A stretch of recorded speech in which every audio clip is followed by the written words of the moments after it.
3, 2, 1. 0.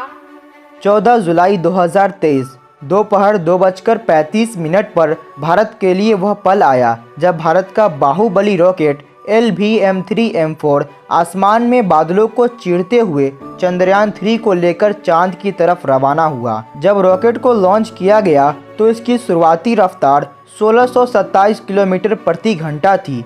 तो आखिर चांद पर कैसे पहुंचेगा चंद्रयान 3? आज हम इस वीडियो में आपको बताएंगे कि पृथ्वी से चांद की सतह तक पहुंचने में चंद्रयान 3 को किन किन प्रक्रियाओं से गुजरना होगा। आइए जानते हैं डिटेल से। दोस्तों, करेक्ट 2:35 पर रॉकेट LVM-3M4 का इंजन स्टार्ट हुआ और चंद्रयान 3 को लेकर हमारा रॉकेट बादलों को चीरते हुए चांद की तरफ चल पड़ा। और जैसे ही चंद्रयान 3 को लेकर रॉकेट आगे बढ़ रहा था तब हर एक भारतीय का सीना गर्व से चौड़ा हो गया था। चंद्रयान 3 के साथ ही हमारी चांद की अगली यात्रा शुरू हुई। सबसे पहले दोनों बूस्टर रॉकेट स्टार्ट हुए। रॉकेट लॉन्च के 108 सेकेंड बाद 45 किलोमीटर की ऊंचाई पर इसका लिक्विड इंजन स्टार्ट होने के बाद रॉकेट की रफ्तार 6437 किलोमीटर प्रति घंटा हो गई। अब हमारा बाहुबली रॉकेट LVM-3M4 चंद्रयान 3 को लेकर चांद की तरफ आगे बढ़ रहा था। रोंगटे खड़े कर देने वाला वो पल, बादलों को चीरते हुए अपने तेज रफ्तार से LVM-3M4 चंद्रमा की यात्रा शुरू कर चुका था। 130 सेकेंड यानी आसमान में 62 किलोमीटर की ऊंचाई पर पहुंचने पर दोनों बूस्टर रॉकेट से अलग हो गए और रॉकेट का मेन इंजन स्टार्ट हो गया। दोस्तों, आपको बता दें कि रॉकेट को अलग करने का कार्य मशीनों के माध्यम से किया जाता है। दोनों बूस्टर रॉकेट से अलग होने के बाद रॉकेट की रफ्तार 7000 किलोमीटर प्रति घंटा पहुंच गई और दोनों अलग हुए बूस्टर रॉकेट को इसरो के वैज्ञानिकों ने सॉफ्टवेयर की मदद से समुद्र में गिरा दिया और रॉकेट का मेन इंजन चंद्रयान 3 को लेकर आगे बढ़ता रहा। 196 सेकेंड पर रॉकेट से दोनों हीट शील्ड अलग हो गई, यानी यान की अगले हिस्से में दोनों शील्ड अलग हो गई। इन शील्ड को इसलिए अलग किया गया है क्योंकि यान 114.8 किलोमीटर की ऊंचाई प्राप्त कर चुका था।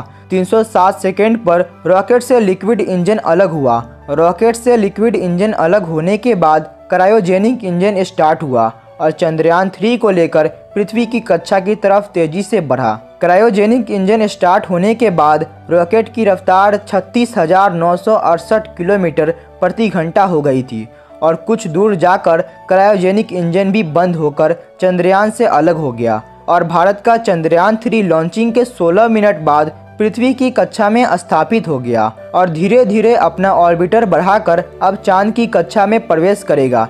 पृथ्वी की कक्षा में प्रवेश करने के बाद प्रोपल्शन मॉड्यूल की सहायता से इसरो इसको आगे बढ़ाएगा। इसरो चंद्रयान 3 को पहले तो कुछ दिन पृथ्वी के चारों ओर घुमाएगा। हर चक्कर पहले से बड़ा होगा। यह सभी चक्कर अंडाकार होंगे। अब आपके मन में सवाल होगा कि यह सभी चक्कर अंडाकार क्यों होंगे? तो इसका जवाब है कि अगर इसरो चंद्रयान 3 को गोल चक्कर लगाएगा तो वह एक ही जगह घूमता रहेगा। इसलिए अंतरिक्ष में किसी चीज़ को दूर या पास भेजने के लिए अंडाकार चक्कर लगाया जाता है। हर चक्कर के पहले चक्कर से थोड़ी दूर पर होगा। इस प्रकार इसरो चंद्रयान 3 को धीरे धीरे पृथ्वी से दूर भेजेगा। ऐसे कुछ दिनों बाद चंद्रयान 3 चांद के पास चला जाएगा। चांद तक जाने में इसको 6 दिन का समय लगेगा। जब चंद्रयान 3 चांद की कक्षा में प्रवेश करेगा तो वापस से पृथ्वी वाली प्रक्रिया अपनाई जाएगी। चंद्रयान 3 को अब चांद की कक्षा में घुमाया जाएगा और धीरे धीरे चांद के पास ले जाया जाएगा। चांद की कक्षा में प्रवेश करने के बाद यान 13 दिन तक चांद के चक्कर लगाएगा।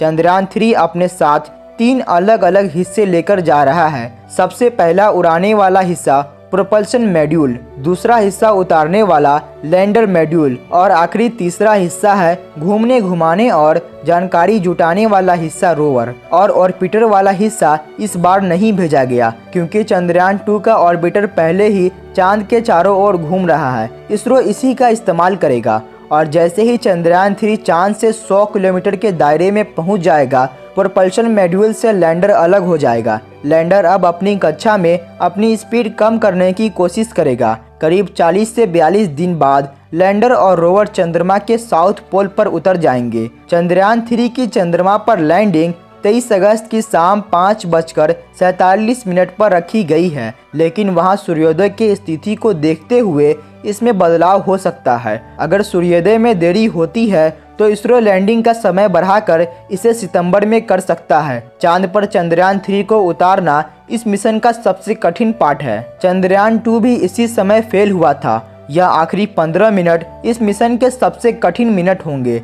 इस बार चंद्रयान 3 को लैंड करने के लिए 2 स्थान निश्चित किया गया है। अगर एक स्थान पर यह नहीं उतर पाता है तो इसको निश्चित किए गए दूसरे स्थान पर उतारा जाएगा। जैसे ही स्थान निश्चित हो जाएगा उसके बाद चंद्रयान 3 सॉफ्ट लैंडिंग करने का प्रयास करेगा। जैसे ही चंद्रयान 3 चांद की सतह पर सॉफ्ट लैंडिंग कर जाएगा उसके बाद इसरो के वैज्ञानिकों की कमांड पर रोवर लैंडर से बाहर आएगा। उसके बाद चांद की सतह पर चलकर अपने प्रयोग करेगा। इसरो ने एक बार फिर अपने लैंडर का नाम विक्रम और रोवर का नाम प्रज्ञान रखा है। यह अभियान चांद की सतह पर रासायनिक तत्व और मिट्टी, पानी के कणों जैसे प्राकृतिक संसाधनों को देखेगा। यह अभियान चांद की बनावट को लेकर हमारी जानकारी में इजाफा करेगा। वैज्ञानिक परीक्षण के लिए यह अंतरिक्ष यान अपने साथ कई उपकरणों को ले जा रहा है ताकि चांद के भूकंप को मापा जा सके। वैज्ञानिक इस तरह के परीक्षण से चांद की सतह के तापमान और वहां के वातावरण के अन्य तत्व को जान सकेंगे। इस पर ऊर्जा के लिए सोलर पैनल लगे होंगे जिसकी सहायता से रोवर को चांद की सतह पर ऊर्जा मिलेगी और यह वहां पर चल पाएगा। जानकारी के लिए बता दें कि इस मिशन को यानी कि रोवर और लैंडर को 14 अर्थ स्पेस के मिशन पीरियड के लिए ही इनिशियली डिजाइन किया गया है। हालांकि अगर सब कुछ सही रहा तो 14 दिन बाद इस मिशन को एक्सटेंशन मिल सकता है, लेकिन फिलहाल के लिए इसरो के पास 14 दिन का ही समय होगा। चंद्रयान 3 भारत के हर भारतीयों का सपना पूरा करते हुए भारत का इसरो एजेंसी ऊंचाइयों को छू रहा है। यह महत्वपूर्ण उपलब्धि हमारे वैज्ञानिकों के कठिन मेहनत का प्रमाण है। हम उनके उत्साह और मेहनत को सलाम करते हैं। यह जानकारी आपको कैसी लगी कमेंट में अपनी राय जरूर बताएं और हमसे जुड़े रहने के लिए अतरंगी फैक्ट्स यूट्यूब चैनल को सब्सक्राइब करके बेल आइकन को प्रेस कर दें ताकि ऐसी ही जानकारी आपको मिल सके। जय हिंद, जय भारत।